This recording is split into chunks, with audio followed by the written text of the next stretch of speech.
How's it going, everybody? CJ here, back with another video. We're doing a first thoughts today. We're doing a first thoughts on Ghen, Weaver of the Arcane. He's kind of like enchantment aristocrats, like sacrificing enchantments to bring back other enchantments. It's a cool deck. I'm excited. This card seems very, very sweet, and we're going to hop into this. Before we do, remember, subscribe to the channel if you haven't already. Like this video. Comment down below what you're going to do with Ghen. If there's any cool cards that I didn't mention that you would have put into the deck. If you have a list, you can pop that down below. It's a cool card, and we're here to talk about it.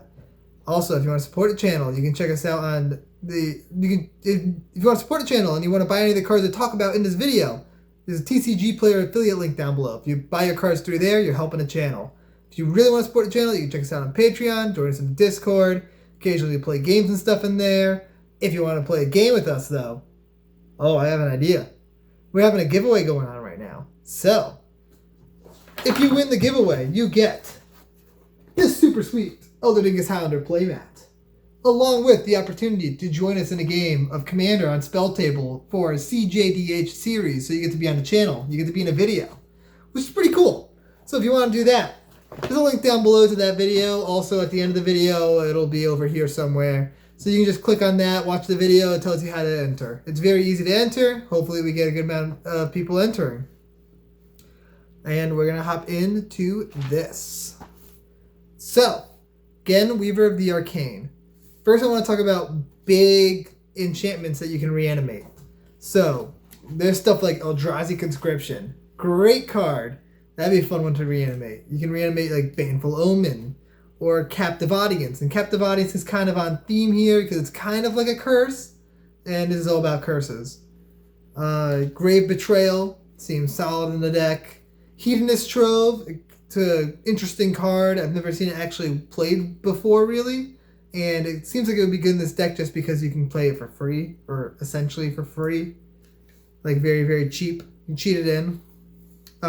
Vicious Shadows is another great card. Lets you deal a lot of damage. Access of Mortality. It's finally a spot that this is actually playable, because 6 mana is insane for this card, but being able to cheat it into play means that this card can keep you at the highest life total always. Celestial Mantle, just a cool card. That could be sweet in the deck.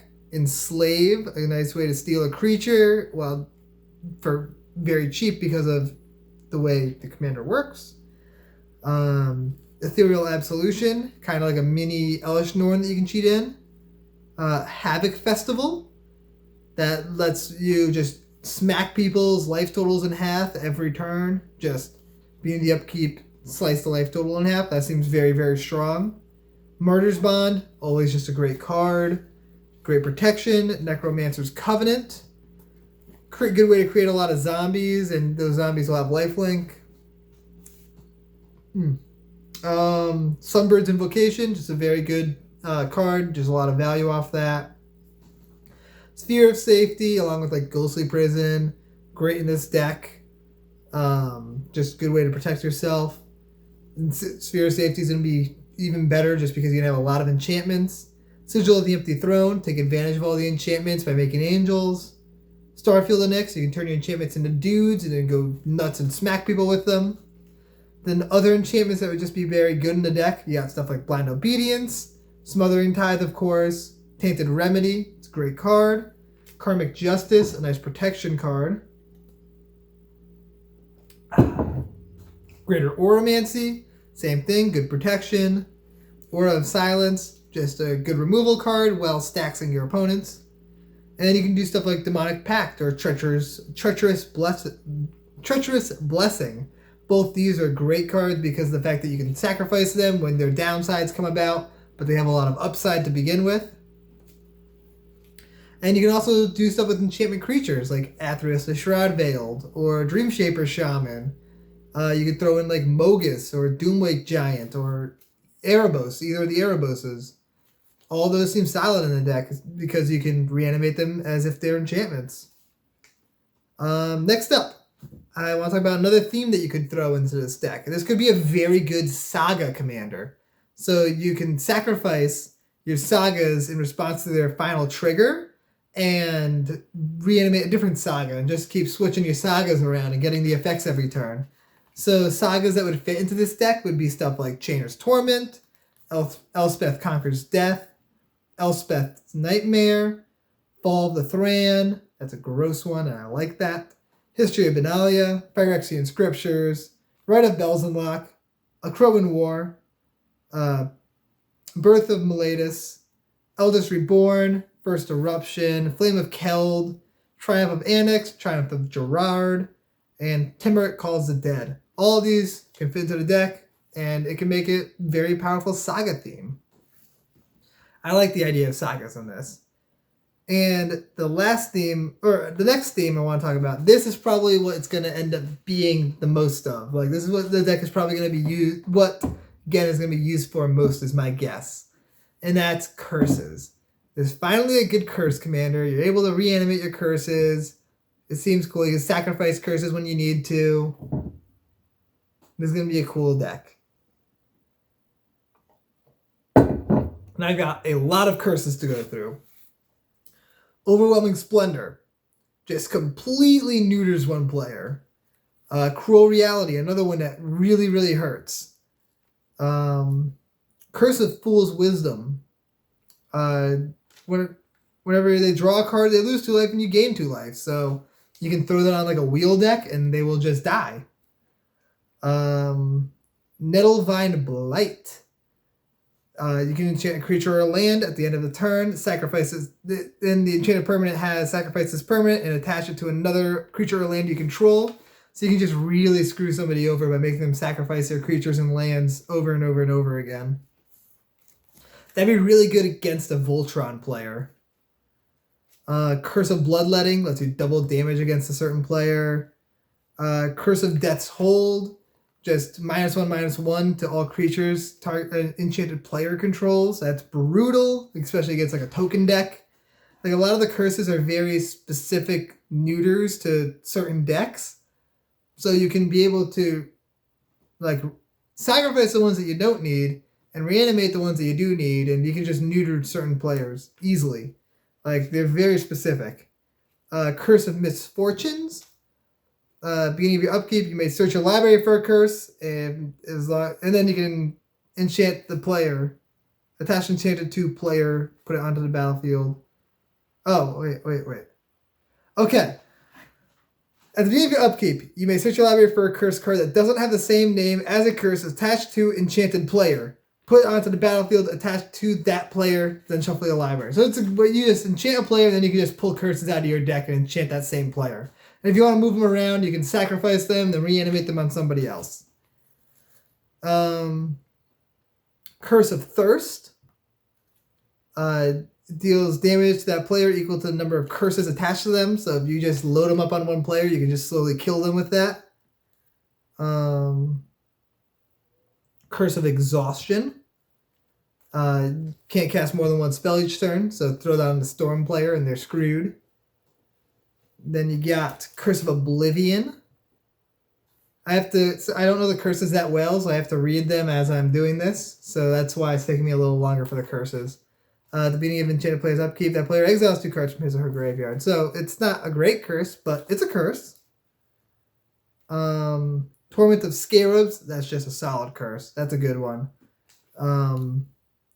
Curse of Chaos. Whenever a player attacks enchanted player with 1 or more creatures, that player discards a card. If they do, he or she draws. The player may discard and draw, so they may loot, which is nice. Or rummage, they may rummage.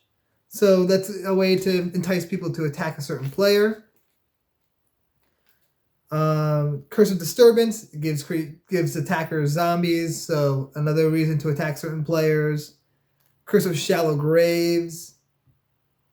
Whenever a player attacks enchanted, so it's another one that gives you zombies. Same thing as Curse of Disturbance, basically. Curse of the Forsaken is very similar. It lets you gain life, though. Curse of the Nightly Haunt. Creatures enchanted player control attack each combat if able, so it kind of goads them, except they can attack you too. Curse of Vitality. You curse somebody, somebody attacks them, you gain life. And also like Curse of Vitality, Curse of Disturbance, Curse of Opulence, all of those, they give you a benefit if your opponents attack them as well. And Curse of Opulence is you get treasures. Curse of Stalked Prey. Whenever a creature deals combat damage to the cursed player, you put a +1/+1 counter on it. So that's a good way to entice attacking somebody. Curse of Pierced Hearts. Of the Pierced Heart. Just ping them for 1 every turn. Not too shabby. Trespasser's Curse. If a creature enters, they lose a life. Curse of Vengeance. I don't remember what that one does, but that's a curse. And Curse of Accursed Witch is a creature that when it dies, it becomes a curse, which is cool. Next up, also Zancha is kind of similar. It's kind of like cursing a player, except they get a 5/5 creature out of it that can't attack you, but players can make that person lose life and draw cards. So that seems fitting in the deck. Then you got stuff like Transcendence. This card is really cool. You can really play with this to like bring it back and forth. So that way, because it's whenever you have 20 more life, you lose the game. And whenever you lose life, you gain 2 life for each life you would have lost. So when your life total is really low, you bring it into play from your graveyard, gain life, and then before you would lose the game, or maybe in response to you lose the game trigger, you sacrifice it and bring back a different enchantment so that way you don't lose the game. Or, well, not in response to the trigger, because you'd still lose the game. But before you would gain above 20 life, you can sacrifice it, and then you'd start losing life again and bring it back, and you start gaining life again. You can make it so you're almost immortal with this, just by bringing it back and forth. It seems extremely powerful in the deck. Sun Titan, because a lot of your curses are only a couple mana, like under 3 mana, and you're going to be sacrificing a lot of stuff, so this way you can bring stuff back. Divine Intervention, just 8 mana, make it so the game's a draw. If you're going to lose the game, why not just make it a draw, right? It's a terrible card. Mesa Enchantress, these are all just, now I'm just going to talk about cards that are all just very good with a lot of enchantments. Mesa Enchantress gets to draw a lot of cards. Tana Ship's Navigator, you get to bring them back, right? Wait. How does Tana work again? What's the wording? Because these are all auras, so they work really well with Tana. Or it's not. What's her name? Ship's Navigator. What's her name? It's not Tana. Hana. Hana Ship's Navigator. Return an artifact or enchantment from your graveyard to your hand. Nope, not this. Nope, it's not her. Ship's Caretaker, Tiana. That's who I was looking for. Whenever an aura or equipment is put into a graveyard from the battlefield, you return it to your hand at the beginning of the next end step. So, it works really well. So you can like sacrifice a curse to reanimate something, and then that curse will come back to your hand because it's an aura. You got Danitha to make them cost less, SRAM to draw cards off of them, because they're all auras. Heliod's Pilgrim lets you grab an aura. Starfield Mystic makes your enchantments cost less and gives you plus upside on top of that. There's Bitter Heart Witch. When it dies, you tutor up a curse and enchant a player. Arcanum of Sun's Grace, you get to make a lot of dudes with all your enchantments. Auramancer and Monk Idealist to let you tutor out some. Well, Auramancer, does it let you tutor? No, it lets you bring it from the graveyard, right? They both let you bring cards from the graveyard, I believe. Yeah, they both let you bring enchantments back from your graveyard to your hand, which is solid. Transcendent Envoy makes them cost less. Replenish, you can bring all of your enchantments back into play from your graveyard and just like completely screw over one person with a ton of curses or distribute them however you'd like. And Hall of Heliod's Generosity. Put an enchantment from your graveyard on top of your library. Seems good. So that is what I've got for Ghen, Weaver of the Arcane. A lot of cards I just talked about there. There's a lot of talking. So, if you're going to build Ghen, let me know down below. Let me know if there's any cool cards that I missed and that I should have added in the list. So that way when people come and see this video, they look in the comments and they'll see that card as well. Just comment that down below. Like this video if you enjoyed it. Subscribe to the channel if you haven't already. If you want to support the channel, if you want to buy any of the cards I talked about, go to TCG Player Affiliate link down below. If you do, buy your cards through there. It sends a little kickback to the channel to help me improve the videos. Also, you can join us on Patreon. If you do, you get to join the Discord. It really helps support the channel. Plus, you can get into some games with us. And if you want to get into a game with us, the giveaway.